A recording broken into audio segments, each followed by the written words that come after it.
Hey guys, Dan here. And Frank. And on today's episode of the podcast, we will be covering Nezura 1964. It is a 2021 movie, but it's based off of the unmade Dai movie, Giant Horde Beast Nezura.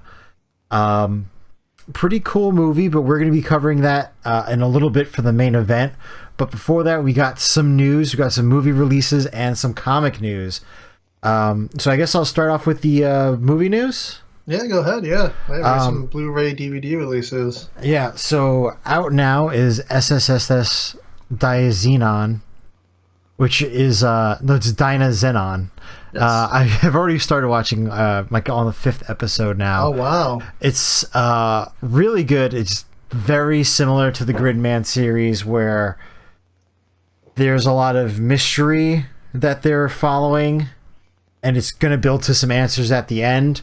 But I feel like so far, I mean, I'm only 4 episodes. I've only watched the first 4 episodes. I watched the first 3, but a while back. I haven't watched it since the release. I was like, it was just one of those shows that I was on and off with. What I did notice, I thought the monster designs from the first 3 episodes were really good. I loved them. They were like really cool colors, super details. Nice, super unique. Yeah, they definitely. I mean, the Gridman monsters and Kaiju were really good. I mean, they're based off the original Gridman monsters. I'm not sure if these are also, but they looked really good. Yeah, if they aren't, you know, it's a really good design because they're like super like neon colors and yeah, it's crazy. But don't want to get too much into it because we're probably going to do a whole series review, probably in a future episode. But yeah, definitely check out that series. It's super good. It's a nice follow-up to Gridman, and I'm hoping at the end or something we'll get some type of crossover with the first series. They have announced a Gridman Dynazenon crossover. I don't know if it's a crossover event. They really haven't said much since they announced it. I'm hoping we get some news soon now that we got the Blu-ray release. I'm hoping that the Crunchyroll Funimation doesn't screw it up for us with that. Yeah, we'll see. I mean, it's Super Raya. It's going to be a big deal. So I'm hoping that it comes out and yeah, I mean the fans want this. I mean we got Gridman release from Millcreek. You know we got the animes going. So you gotta stay hopeful. Yeah. That they keep moving forward. Yeah. Speaking of moving forward, we got the new release from Millcreek, Ultraman Mebius, or Mebius. How do you pronounce it? Mebius, I believe. It's a DVD set. It is not a Blu-ray. This is an early 2000s series. There's just no HD materials for it. It was filmed on tape, and you're only going to make tape look so good.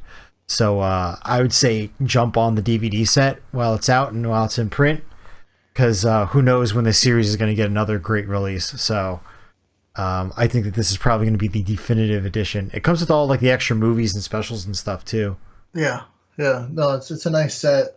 I mean, all I have is the Malaysian set, and it does not have that. So I'll be glad to pull that off my shelf finally and have a legit set on the shelf now. Yeah. And we also have Serpent of Death is coming out the same day. Well, it came out the same day this past Tuesday on the 24th. That's a Chinese film about a giant snake pretty much giving a group of people that go on a riverboat ride some trouble. And it's a huge snake. We're not talking anaconda. We're talking big size kaiju snake. I haven't seen it myself. I've seen the trailer, and it looks really good. The effects and everything, a lot of the shots look nice. They have the same studio is releasing another movie this summer. I forgot what the name was, but that one's going to be about a flying lizard, but it also goes underground, and it had some shots in that trailer for that were almost Tremor-esque. But yeah, this studio, they look like they're putting out some good creature features, so it's good to keep an eye on it. I'm not exactly sure the name of the studio. I'll have to give that to you at a later date. But yeah, keep an eye out for Serpent of Death and Ultraman Mebius on the shelves now. Yeah. And coming out soon, this is actually a reissue put out by Code Red Entertainment, which is under the Kino Lorber umbrella. It's Yeti, the Giant of the 20th Century. That's coming out May 31st. But I believe if you ordered through the Kino Lorber website, you're probably going to get it ahead of time. I know my order shipped Yep, mine 2 days ago. A couple days ago, too. So I'm assuming I had ordered Baby with it also. So I'm like, oh, there it is. Yeah. Finally. I'm thinking I'm probably going to get that, I'm hoping by Friday or Saturday, to be honest with you. So we'll get that a little bit early, which is going to be great. I have a pretty open weekend for once, so I'll probably be able to watch those. Oh, nice. Yeah, it's an Italian monster movie. It looks a little weird, but I know these Italian movies are usually pretty good. As far as you did like spaghetti westerns, and I'm assuming them trying to do a kaiju movie is going to be of the same quality. From what I understood, this was their attempt at they were trying to go off the Kong movies at the time. Yeah, I feel like half of the monster movies from the 80s were Kong trying to rip off Kong. They must have known that the reboot was in the works. So like, oh, we gotta start making our bootleg one before. Yeah. Yeah, like might as well grab that audience. Speaking of bootleg movies, we got Uktena the Horde Monstrosity. It's getting its retail release now. So it's been out from SRS. If you order from their website, you can get the nice Blu-ray. It's still available, but coming June 7th, it's going to be out on DVD. So you'll start seeing this in Walmarts and stuff like that, like on like the bargain bin. Amazon, Best Buy. Yeah, they're definitely going to be in the bargain bin. Yeah, I know I used to see like the Rega one a lot in Walmarts. Yeah, 100%. And I think they're actually for Riga, and verse what's the third one called? Riga verse I haven't actually watched them yet. Yeah, I think Olga. Yeah, Riga versus Olga.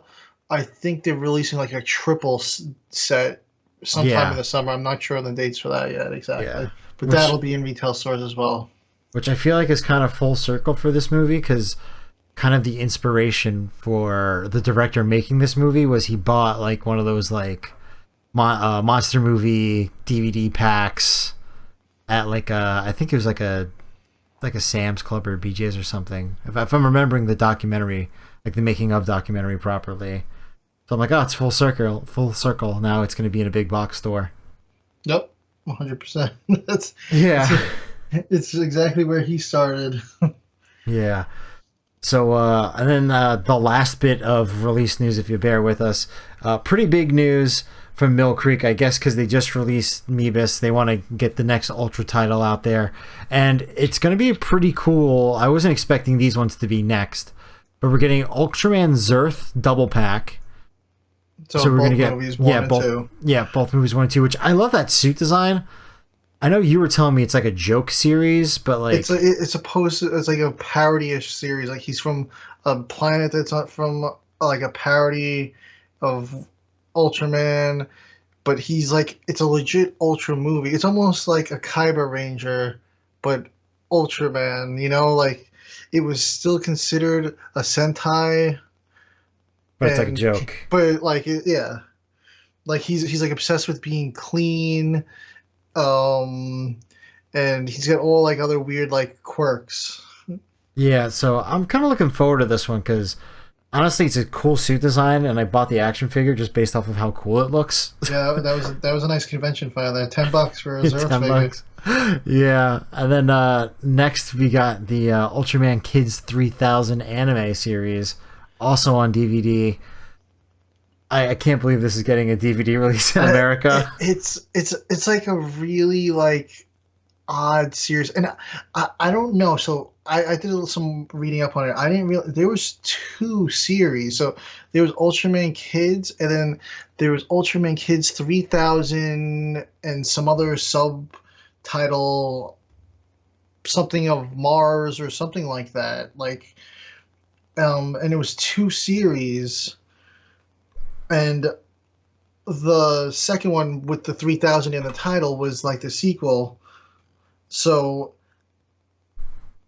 I don't know if this is going to be both series or if it's just the 3000 series, like, because the title doesn't match the 3000 title that I've seen online. So I'm assuming this is going to be a collection set. Like, there's not a lot of info about these sets out right now. There's not even box art. I just saw the listings on deep discount at Amazon. They're pre-ordered, so they're almost set for that. Yeah, it's I don't know. I was really surprised that these were the next two. I was thinking because people have been complaining so much about the DVD releases, which again, they don't have HD elements, so they're not going to be getting HD releases. I thought we were going to get those Australian Ultraman series next because those are on Blu-ray. Yes. And you can import them from PlayAsia for $250 per season. And those are short seasons too. I believe those are 12-episode seasons. Yeah, so I'm not paying I that have money. my bootlegs of those. The DVDs, they're okay quality. They're not amazing. I know a certain website with bootlegs is doing a Blu-ray version of them, which is a little high too for that series.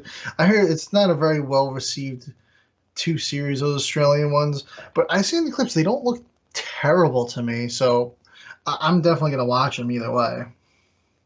Yeah, I watched that YouTube Ultraman show, and they're always in it, and I'm always just like, I don't know who these people are, but this looks great. that YouTube show that they put out for free is honestly so worth it. Just there's a lot of ads for other Super Raya products in them, but it's just a cool show. It's just the fight scenes. The story's very loose, but you just get to see cool stuff. I'm like, it's a good 20 minutes. Hell yeah. Yeah. I haven't watched any of those yet. You know, I'm sure they'll get a physical release of those too. I'm sure, right? I'm thinking with them doing the English movie, which actually is out now on TV on demand. I think it's like $5 you can pay for it to stream. Oh yeah. I'm sure with them producing that dub, I wouldn't be surprised if Millcreek slapped it all together, put it on a DVD, put it on a Blu-ray pack, and sold it. I mean, why not, right? Yeah.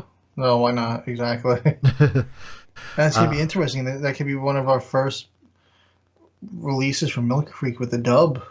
Yeah, I know, right? Yeah, we haven't got any dubs. They've released from season 1 of Ultraman parts of it with a dub on special sets that you can only get from Deep discount. I've seen the one that comes with the pilot episode.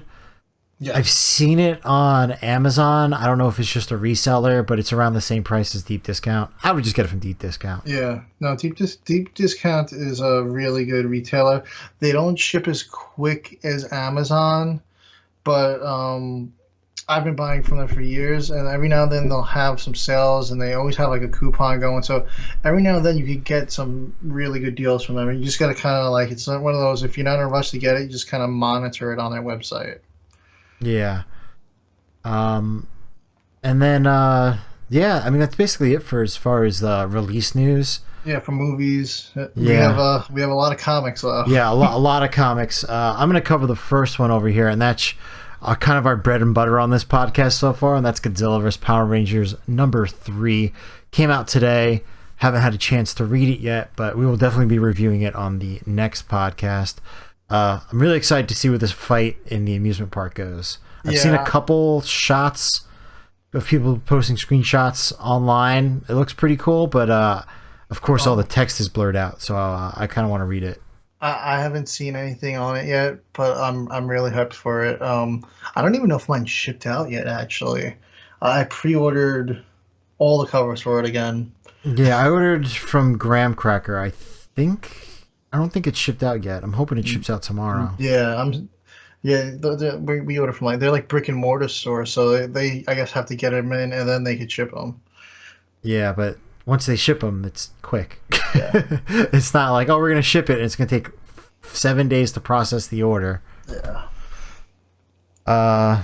And then next up is Godzilla Rivals vs. Gigan came out this week too. It's the 4th one shot in the Godzilla Rivals series, and these one shots have been really good. I just read the Verse Ghidorah one last week, and it was awesome. It's definitely up there as one of my favorites. So far, they've done the first one they did was versus Hedorah slash the Smog Monster. Then they did Mothra, and now they did Ghidorah, and now we have Gigan for the what is it, 50th anniversary for Gigan? 60th? I think it was just the 50th. Yeah, so this is like the 50th anniversary comic they did, and last year Hedorah was the first one. And it was right around with the 50th, so they kind of tried to line it up with that. The stories have been so good in these one shots, and I'm excited to read this one. Like I said, I just did the Ghidorah one, so keep an eye out on the YouTube channel, everyone, for the review on that one. I gave it a little spoiler free, and then I go full out into spoilers there. So check that out when it hits YouTube. Yeah, I just got to edit it together. So probably up sometime a little bit after this podcast goes live. Yeah, and then for all you Kickstarters out there, we also have the Stomped issue 3. If you backed it, we got our PDFs of it. Stomped is, if you haven't heard of it, it's a 4-part kaiju comic anthology series by Ross Radke, I believe his name's pronounced. Each issue contains 2 stories that run about 12 pages each. I missed the first 2 campaigns. I had no clue about them, honestly. The second one I just missed by like a day. I was like, oh, I got to get it, and I missed it, so I missed that campaign. But the third campaign is over, so you guys missed out on that. But you can check out Ross's website. He has them available for digital if you would like to purchase the digital copies. But the 4th one is coming as the final, and each campaign he made previous issues available. The art and everything I've seen for these looks really cool online. I haven't actually got to read one yet. I like to have the physical comic myself, actually, and then I save the digital version for later on and keep it in a digital collection if I need. But I prefer to read the physical, so I'm gonna wait till I get my physical copy before I read issue 3 of Stomped. But I'm also got to get issue 1 and 2, so I got to keep an eye out for those. And another thing coming up in June, I believe June 20th is going to be the launch date for Territory. It's another Kickstarter. There's going to be issue 3 for Territory. The first 2 I read are great. It's a post-apocalyptic setting. Takes place a few hundred years from now. It's to the point where Earth has been ravaged by kaiju, and humans have kind of reverted almost back to a primitive tribal state. They just wear like loincloths, kind of like they look like Native Americans, kind of. It's to the point they don't even remember airplanes existing. It's almost like kind of like a myth. They're like, oh, so we used to fly across these oceans and machines.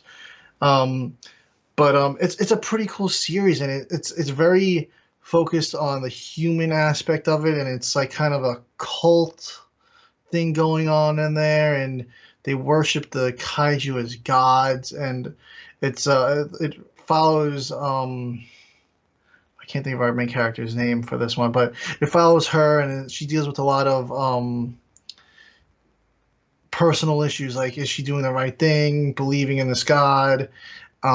It's really cool. The monster action's awesome, and Blake McCarthy is the author for this, and he promises big kaiju battles for the 3rd issue. And he released a little teaser image, and I think it's going to be pretty epic. But I could totally see this Territory series getting picked up for a TV show. It gives me like Walking Deadish vibes with Horizon Zero Dawn, but with kaiju. It's like a weird mishmash together, but it just goes so well.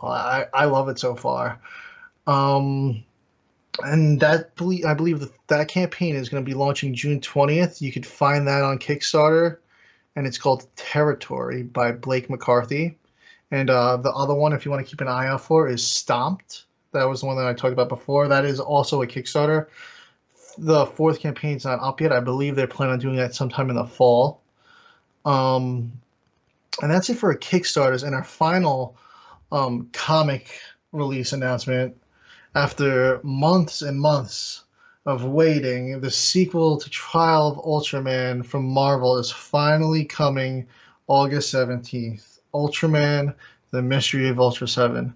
Now, the Marvel Ultra series has been really good. I mean, they kind of took the Ultraman story and they twisted it up a little.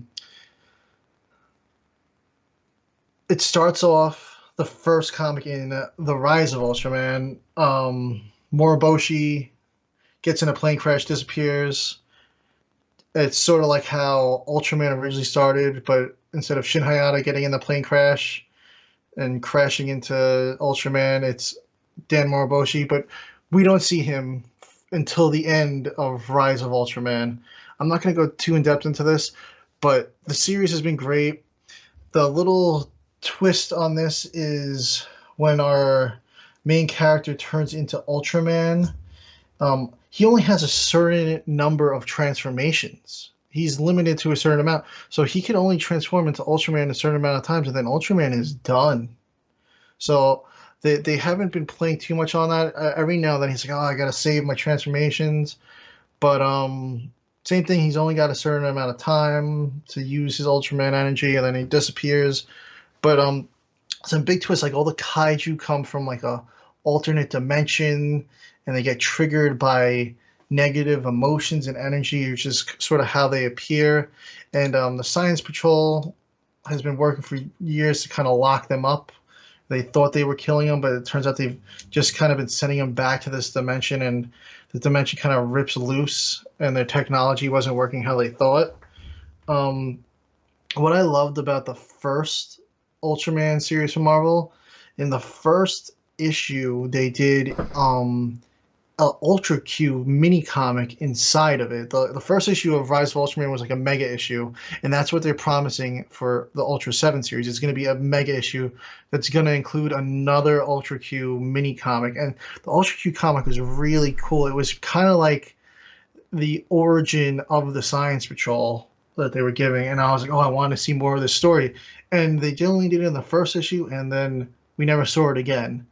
But Marvel has done a really good job with this, and I really hope this Ultraman series keeps going. But that's about all I have to say about it. I don't want to spoil too much because I think I'm going to be discussing this again at a later time. I want to go into this in more details. Maybe I'll do a little review for you guys. But yeah, I think that covers about all our release news now. So Yeah, I think we're just going to briefly cover a movie that I've been probably telling you to watch for like the last 2-3 months. That's Turning Red, the Disney Pixar movie. Just got the 4K, so I'm excited to rewatch the movie. I think it also aired with a documentary that I haven't been able to watch yet, but it's a period piece from 2002. The first 5 minutes of the movie are incredibly annoying. You can just fast forward through it. It offers almost no setup to the movie. But it's about a character called Mei Lee, right? yeah, Mei Lee. I haven't watched it for like 3 months. Mei. And she has the ability to henshin into a red panda. And it turns out that it's a gift that her entire female ancestry has. It's mainly been viewed as a curse, except for the original person, Sun Yi, who got these powers and defended their village with it because unfortunately they were widowed. Yes. It was like during like kind of like it was sort of like a nondescript like feudal time. They didn't like really say who she fought. I want to just say maybe it was like the Mongols that she was defending her village against. I don't know. I guess they didn't want to go too crazy into that like they did with Mulan. But I thought it was pretty cool. the lore to it. It's definitely not it's targeted towards young preteen girls, this movie, but it's got some essence of kaiju movie anime in it. The characters were really obnoxious. I mean, it was pretty much like the main character for the movie was like, every anime has like that one overhyped, obnoxious character that's just sort of in there for sort of comic relief, I guess. This was that character, but the whole time. See, I only thought it was like the first 5 minutes that it was like annoying, and then after that, I was like, she's fine. She's got like that other friend though that just doesn't turn it off though too. But I thought with the whole turning into the panda thing, I felt like it would work really well to cross over with like a superhero team with Big Hero 6. Yeah, right. Because I like it. It's just I'm not. I guess because it's sort of both are sort of anime-ish inspired, and I thought if they did like a crossover down the line, it would work really well if they made her like a superhero. Oh yeah, no, I could totally see that. I mean, that's not. I feel like it's not quite the way that they went with obviously the end of the movie. Don't really want to spoil anything, but we do get a giant kaiju reference in the movie. It's pretty spectacular when they do it. I tweeted about it. If you want to look back. Giant attack on their Thunderdome Stadium. Yeah, I would say give this movie a shot if you're a fan of Henshin Heroes or giant kaiju movies or Toku. There's definitely some cool references in there, and if you're a child of the '90s, early 2000s, there's definitely some nostalgia thrown in there for you too. So, I would say if you start the movie and it starts annoying you, just give it a little bit of extra time, because I think you'll be happy that you stuck around. Yes. It's not spectacular, but it was enjoyable. Yeah. That's for sure. Yeah, and that's our little mini brief review of Turning Red. I don't think we'd probably return to this, but I think it's time for the main event. Yeah. Yeah, so it's time for Nezura 1964. It's a crowdfunded film based on Dai's unfinished giant horde beast Nezura. This is the precursor to Gamera, basically, this movie. Not this movie, but the giant horde beast Nezura, the unmade movie, was the precursor to Gamera. So this is pretty much like what would you call it? It's a canceled dramatization of this movie, how it went down, this movie. Yeah, it's a movie about the behind the scenes of a movie that failed. Yes. It's supposed to be like a drama comedy. I really enjoyed it. Basically, what this whole movie was about, giant horde beasts, or the one that they were making, was going to be, the birds had come out at the time. Godzilla was doing great at the time. They kind of hint at Godzilla, but they don't use his name. And they sort of show in the opening that they're at a theater watching what looks like a clip from the movie The Birds, Alfred Hitchcock. Yeah. So they wanted to kind of mirror the birds, but also kind of pull Godzilla too in a way. So they wanted a horde of giant rats. Yeah. And there would be one master giant rat. It would be called the Mammoth Nezura, that would control this horde of rats. So their plan was to have one giant suit and a bunch of rats. And they ended up using real live rats. And at first they had bought about 20 or 30 of them. And then when they showed the test footage after successfully they had a hard time shooting this test footage just to see how it would work out. They built a whole diorama of a city and everything, so it took them forever to get the rats to kind of do what they wanted to do. They're crapping everything. Yeah, I think they thought that it was going to be, which, it's kind of one of those things with this movie. It's like, well, where's the truth and where's the dramatization come in? I can fully believe that they thought that these rats would just start destroying things and it would be an easy film. And then the rats were kind of just sniffing, being inquisitive, being like, "Oh, what's this? Oh, they're being bashful. They didn't want to do stuff." Yeah, they were really tame rats. They were almost had to like, they were like banging containers, film reel boxes, and ringing bells and yelling to try to get them to even move. Like they were just like chill. And so, I'm sure. So they have a really funny scene in this movie where it's like he's gonna go get some street rats, and like they play like this like dramatic music, and then like he finally like just like grabs a rat and lifts it up and like has this evil look on his face. It was so like, overdone. He's like froning like around like a dumpster behind like a warehouse, like looking for like a rat. So he gets that one, but then like after the test footage is all shot and everything, the guy's like, when I hear horde beasts, I expect like hundreds, the screen to be filled with rats.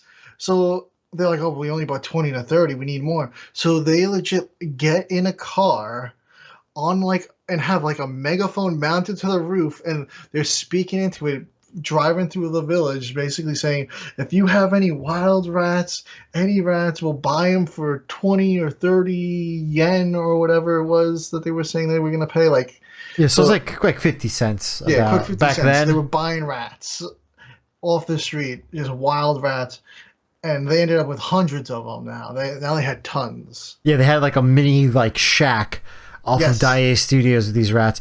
And from all the information I could see online, this was a more truthful to them using domestic rats. Like it seemed like it was mainly them using street mice and rats to film this movie.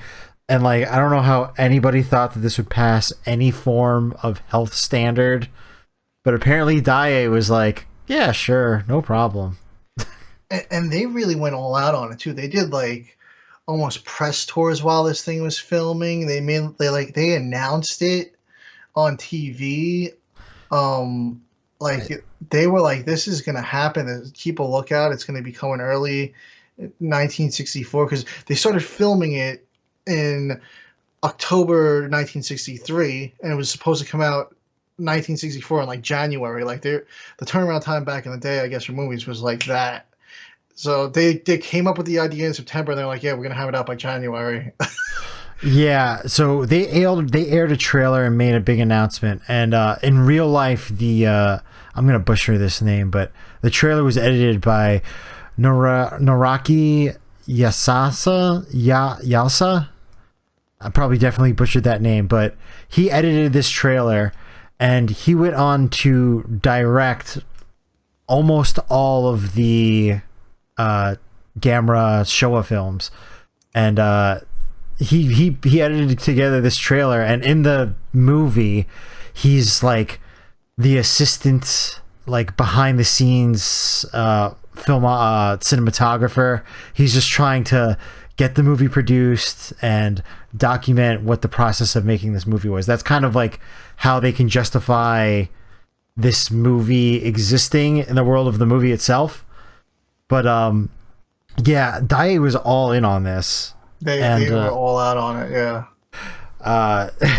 And it just failed spectacularly, and very predictably failed, because I don't know how they thought that having hundreds of wild rats in one location wasn't going to lead to massive spread of disease and filth.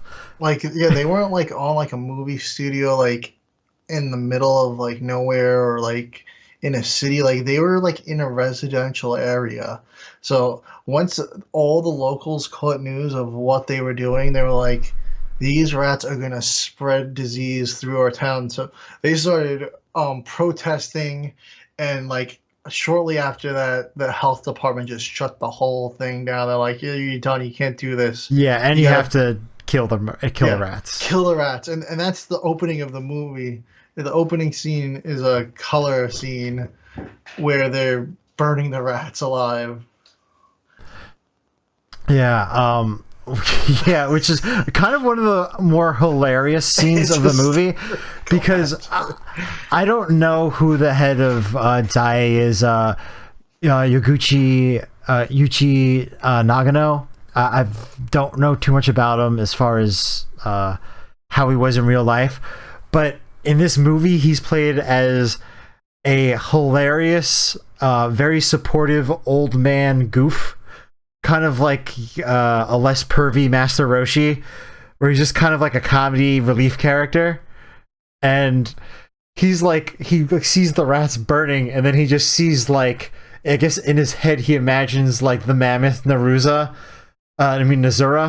Yeah, and he just loses his mind and is like freaking out. And I was just the whole time like, there's just so many funny skits that he does because he like overacts everything, and then like when he's like running, he's making the assistant follow him, and it's a pretty funny performance. But yeah, he's freaking out at the rats being burned, and I would assume probably because he figures that is his future burning because he invested everything he had into that. Yeah, literally. Like they went, like I said, they went all out on it, and they they just flipped out. And even the director destroying the set was pretty funny. Yeah, it was almost like I thought they were almost gonna go into like him destroying the city, like do like almost like a shot like that. But he like just destroyed like a building and like a bridge he flipped over. But I thought they were gonna go more into him just destroying the city. Yeah, no, man, I really love this movie, and I think it's got a 42-minute runtime. Yeah, and then the credits are super long. I think the credits are like 10 minutes. Yeah, it's got an opening credit, a closing credit, and the closing credit has like a whole theme song, and then even like here's some music video after it, right? Or they show you the recording of the song. Yeah. They show like the behind the scenes making of. Pretty cool. They have an awesome theme song for this. Yeah, the music is very well done for this movie too. The whoever scored this thing, they did a really good job, because a lot of these like movies, you're like, oh, it's never really a great soundtrack for these fan films or short films, but this has like a legitimate like soundtrack that like mirrors the era of movies that this would fall into. Yeah, it's produced by the same company that did Great Buddha Arrival, which is Y3 studio 3Y, and they do a really good job, and they have a lot of cool cameos in there and references in this movie. Overall, it's just pretty cool. It's a short watch, like we said, and there's kind of a very quick narrative to it, but seeing the character interactions were very nice. And then a lot of the cameos were pretty good. Like they had an interview bit with Shirosano and Bin Furura.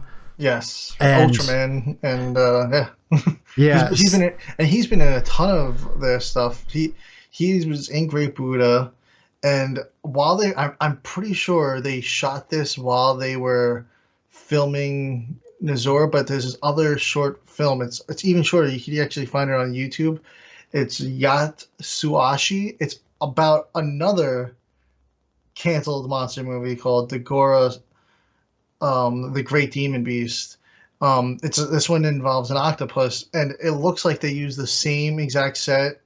It's got a lot of the same characters, and even Bin showed up in there on a TV scene.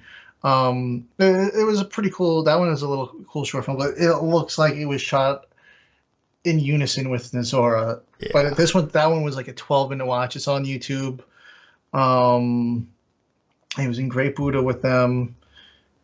A lot of the cameos were great. They had Dai, the CEO, was played by the guy that was Inspector Asaka for the Gamera trilogy. And he was even in a Gamera fan film that continued the trilogy. He showed up in Rio and Raiga. He was also in Great Buddha. He was in Neo Ultra Q and Ultramax. Yeah. I mean, they pulled a lot of famous Toku Kaiju celebrities for this one. Yeah. Shirosano, I think he was in GMK. And he was also in, I think, Godzilla 2000, if I'm remembering correctly. I think he was, yeah. Yeah, and then Bin, obviously Ultraman. But what I liked about the interview segment was they do this segment on TV while the movie's being filmed, saying how, cinema's dead, Everything's about TV now. I don't see these giant monster movies lasting very long. People are going to get bored of them, and they're not going to be entertaining. And then during the newscast in this movie saying that the movie has been canceled, there's the next segment is the two of them announcing that they are producing a new TV show called Miracle Q. It's clearly Ultra Q. So I was just like, it's just some pretty funny just background storytelling. Like, they didn't have to add that, but I just thought it was pretty funny that they were like, let's just add this little extra nudge in there.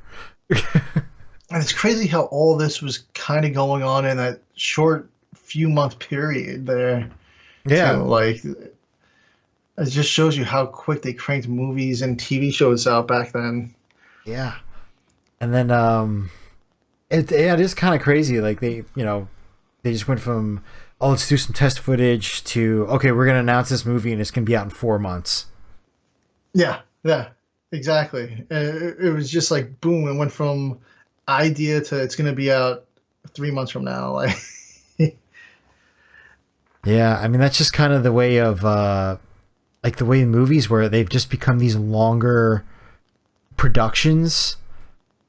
Like, I just get kind of side noted. Like, I watched Singing in the Rain about 2 weeks ago, and they were showing how when it was the silent film era, they would shoot like 5 movies at the same time on the same set and just have multiple cameras set up on different locations on the set, just so they can film multiple movies at the same time, and they'd crank out 1 movie a week.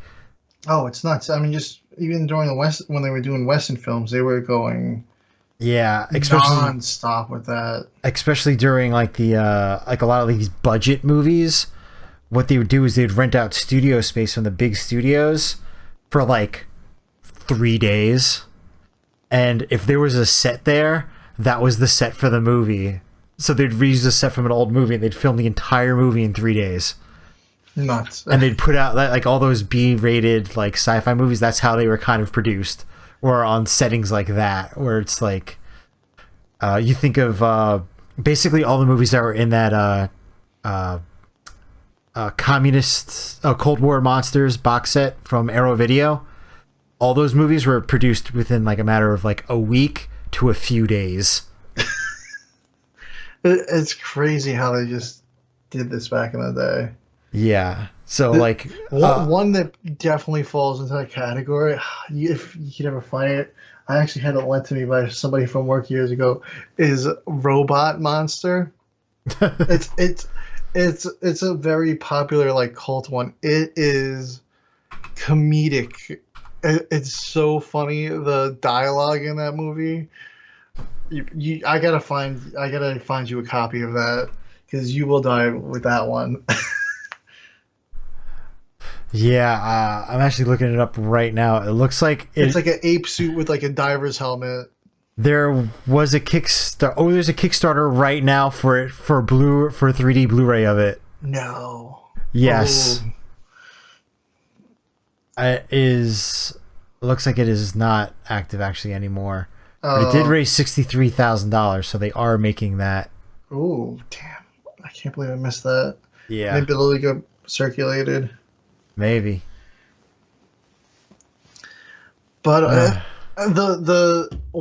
how this movie ended, though, it ended with Yukichi Nagano sitting outside his house a few weeks later, and who was it? Was it Hiroto? Who was it that came to see him at his house? Somebody came to see him at his house with some leftovers from the set and everything. It was Kazuki. Kuzuyaka. Kuzuyaki, yes. Kuzuyaki, yeah. You pronounce it better than I do. Yeah. Played by Kazuma Yoniyama. Came with them with the completed documentary on the filming of Nezura somewhat, and just some knickknacks from the set that were left over. And inside the box was a firework. And Nagano just was like, oh, I'm just going to light this firework here. And he lit it, and the firework spun on the ground in a circle. And obviously, with the spinning fire just sparked in his mind, he just gets up and he goes, that's it. He's like, I'm gonna have a flying, flaming, spinning monster for my movie, and he just takes off running, and that's kind of like how it ends. Yeah. And we Yeah. all know what that monster is. It's Gamera. Yeah, it's very clearly Gamera. And they even hinted at the time, they when they were working on the movie, they went to what was he like?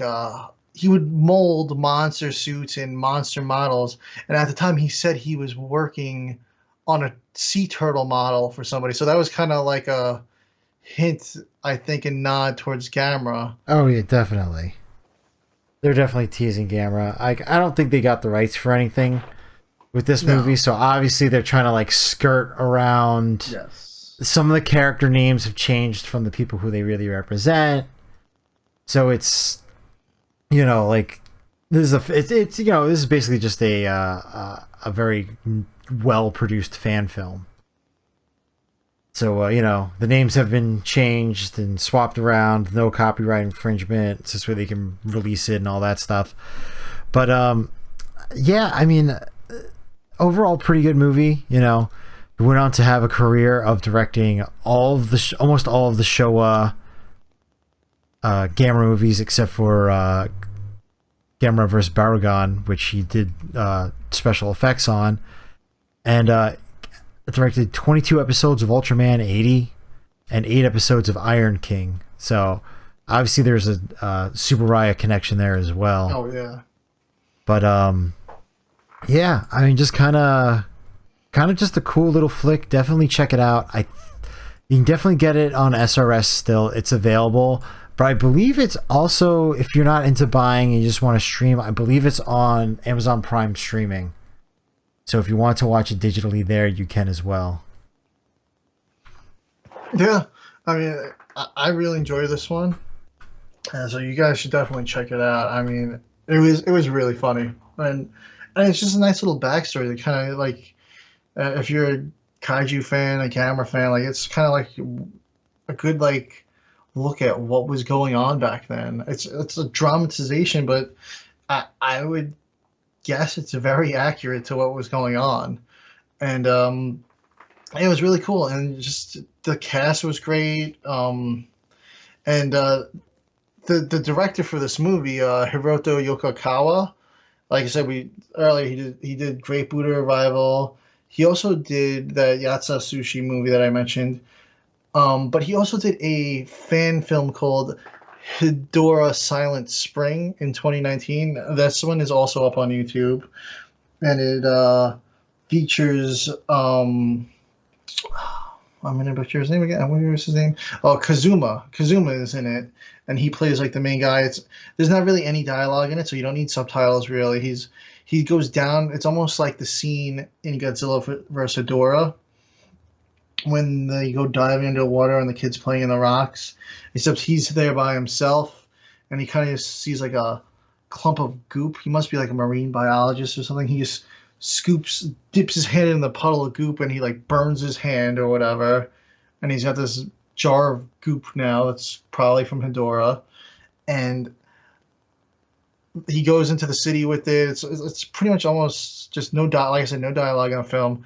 And then it ends with a Hedorah attack. Now, what happens at the end, I don't know if they leave it up for interpretation or not, but I don't know if he actually turned into Hedorah.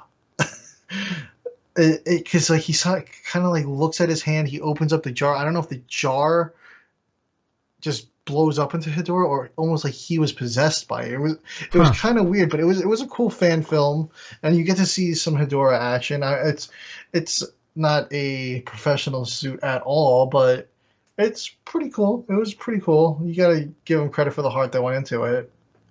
Very well shot. Yeah. The one thing I noticed is this guy makes some awesome opening credits and closing credits for all these projects that he does. They're all really well done.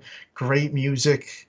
Like he knows. I'm not sure if he's scoring these films or if he knows a guy, but the scoring on everything he does is great. Yeah, no, definitely.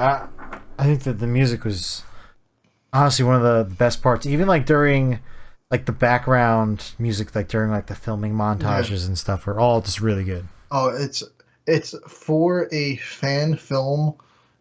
I would say the score for this is just like a shining diamond for it. Like it's just like it's sometimes people don't pay attention to that, but this one is like so good. Yeah. Like, that's what I think part of what makes this movie really enjoyable. It's like kind of like immerses you into it, I feel. Yeah. Yeah, I mean that's basically it. I think that's our closing thoughts on Nezura 1964. Yeah. I Um, mean, go watch it. yeah, pick it up from SRS. Is it available retail now also? I believe it is, Yeah, yes. SRS, digital, wherever you want. Go forget it. All right. Well, that's it for this week. Next podcast, we will be covering The Son of Kong. Yeah, yeah. I gotta rewatch it. I haven't watched that one in a while, so Yeah, I think it's been about 8 years since the last time I watched it. yeah. So it's gonna be like watching it again. So I can't wait for that one. All right, great. And we will see you guys next time. And keep a look at it on YouTube for more videos. Yeah, definitely. All right, see you.